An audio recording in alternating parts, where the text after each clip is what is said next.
یا ایھا الذین آمنوا اطیعوا اللہ واطیعوا الرسول واولی الامر منکم، قرآن کا یہ حکم بھی ہے کہ اے ایمان والو اللہ کی اطاعت کرو اور رسول کی اطاعت کرو. دونوں جگہ دیکھیے، غور کیجیے، قرآن نے کہا اطیعوا اطیعوا، دہرایا، تکرار کیا، یعنی اللہ کی اطاعت مستقل ہے. اللہ بذات خود اطاعت کا حقدار ہے، وہ تو معبود برحق رب ہے، اس لیے حقیقی اطاعت کا حقدار وہی ہے. اور اللہ کے حکم سے مستقل حیثیت جناب محمد رسول اللہ صلی اللہ علیہ وسلم کی ہے کہ آپ کی بات مانی جائے. لیکن اولو الامر کی بات مستقلاً اطاعت کے لائق نہیں ہے، اسی لیے یہاں اطیعوا نہیں کہا، اطیعوا اللہ و اطیعوا الرسول و اطیعوا اولی الامر نہیں کہا، بلکہ وہ اولی الامر منکم کہہ کے ان دونوں اطاعتوں کے تابع بنایا کہ اللہ اور رسول کی اطاعت اصل میں کی جائے اور اولو الامر کی اطاعت ان کے دائرے میں کی جائے، ان کی ماتحتی میں، متابعت میں کی جائے. اولو الامر کون ہے؟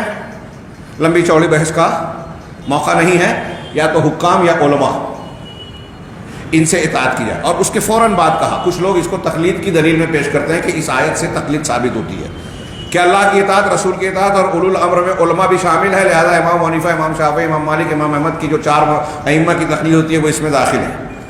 میری سمجھ میں نہیں آتا کہ قرآن کو کس طرح سے لوگ اس طرح جرأت کر دیتے ہیں اس کے معنی و مفہوم اور تفسیر بیان کرنے کی. جس وقت قرآن یہ نازل ہوا ان 4 ائمہ میں سے کسی کا وجود تھا، صحابہ کرام نے اس پر کیسے عمل کیا، صحابہ کرام کو اس پر عمل کرنے کا حکم کیسے دیا گیا؟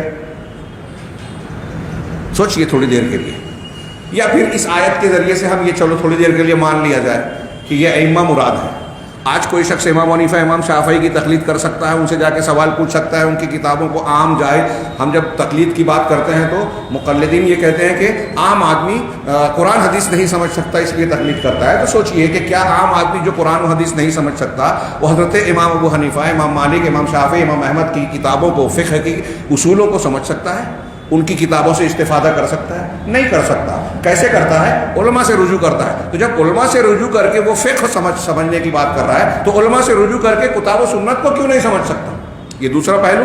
تیسرا پہلو یہ کہ جب اللہ کی اطاعت پہلے ہے، رسول کی اطاعت اس کے تابع ہے، پھر ان دونوں کی اطاعت کے تابع اولو الامر کی اطاعت ہے، تو کیا اولو الامر کی اطاعت کا اتنا زیادہ معنی ہم بیان کریں کہ اب ائمہ کی بات ماننے کے لیے اللہ اور رسول کی بات کو رد کر دیں جیسا کہ اہل تقلید کرتے ہیں؟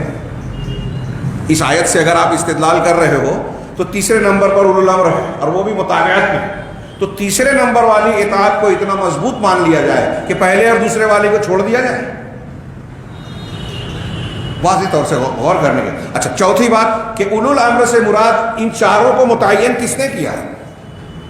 یہی 4 متعین ہیں، یہ کس نے کیا؟ کوئی تعین کی دلیل نہیں ہے اور ہمارا اعتراض تعین پر ہی ہے. علماء کی فقہ سے 4 امام بلکہ ان کے علاوہ جتنے ائمہ سنت ہیں سب سے استفادے کے ہم قائل ہیں، لیکن کسی ایک کو متعین کر کے سب کو رد کر دینا، ایک کی بات کو واجب القبول ماننا کہ اس کی تقلید لازم ہے، باقی کوئی بھی اس کے علاوہ کوئی بھی امام کہے، کوئی بھی صحابی کہے، رسول کی حدیث آ جائے، قرآن آ جائے، ہم نہیں مانیں گے. یہ شبہات کے فتنے کا ایک باب ہے. تو اللہ تعالیٰ نے جو کہا اولو الامر کی، اس کے فوراً بعد قرآن کی اسی آیت میں کہا گیا فَإِن تَنَازَعْتُمْ فِي شَيْءٍ فَرُدُّوهُ إِلَى اللَّهِ وَالرَّسُولِ. اگر تمہارا نزاع ہو جائے، تنازع ہو جائے کسی چیز میں، کسی مسئلے میں، تو فردوہ الی اللہ، تو لوٹاؤ اس کو اللہ کی طرف، رسول کی طرف. یہاں بھی دیکھیے کوئی آیت کے اس ٹکڑے سے بھی تقلید شخصی جو واجب قرار دی جاتی ہے اس کا رد ہو رہا ہے.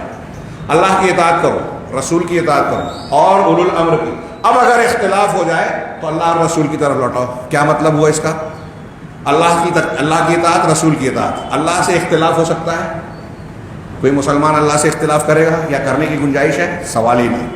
رسول سے اختلاف کی گنجائش ہے؟ سوال ہی نہیں. تو اب تیسرا جملہ ہے اولو الامر، اور اس کے بعد تنازع ہو تو کیا کرنا ہے یہ بتائیں. تو اس کا مطلب ان تینوں میں سے تنازع یا جھگڑا کس سے ہوگا؟ اللہ سے گنجائش نہیں، رسول سے گنجائش نہیں، ان سے تنازع کر کے کوئی آدمی کا ایمان ہی سلامت نہیں رہے گا. اس کا مطلب یہ کہ اولو الامر سے اختلاف ہو سکتا ہے. قرآن کی یہ آیت بتا رہی ہے کہ آپ اگر تقلید کا معنی لے بھی لو تو اہل تقلید کے یہاں تو اپنے امام کے حکم کی یا اس کے اجتہاد کی مخالفت جائز ہی نہیں ہے. اصول میں یہ تکلیف دیا گیا کہ مقلد کے لیے اس کے امام کا قول ہی دلیل ہے. تو اب اختلاف کہاں سے کر سکتا ہے وہ؟ مطلب آپ کا بنایا ہوا یہ اصول قرآن کی تعلیم کے خلاف ہے. قرآن کہہ رہا ہے کہ اولو الامر سے اختلاف ہو سکتا ہے، اور جب اختلاف ہو تو کیا کرنا ہے؟ لوٹانا ہے۔ کہاں لوٹانا ہے؟ اللہ کی طرف اور رسول کی طرف۔ اللہ کی طرف لوٹانے کا مطلب اللہ کا کلام قرآن، رسول کی طرف لوٹانے کا مطلب اللہ کے رسول صلی اللہ علیہ وسلم کی احادیث صحیحہ ثابتہ۔ اس کا مطلب یہ بھی ہوا کہ ہمارے درمیان جو بھی اختلاف ہو رہا ہے اس کا حل اللہ اور رسول کے پاس یعنی قرآن اور حدیث میں موجود ہے۔ تھوڑی سی بحث پھیل گئی اصل موضوع سے، لیکن یہ بھی متعلق اس کے درمیان آتی ہے، حکمہ کے معنی میں بھی میں کر رہا ہوں، علماء اور ائمہ کے معنی میں بھی۔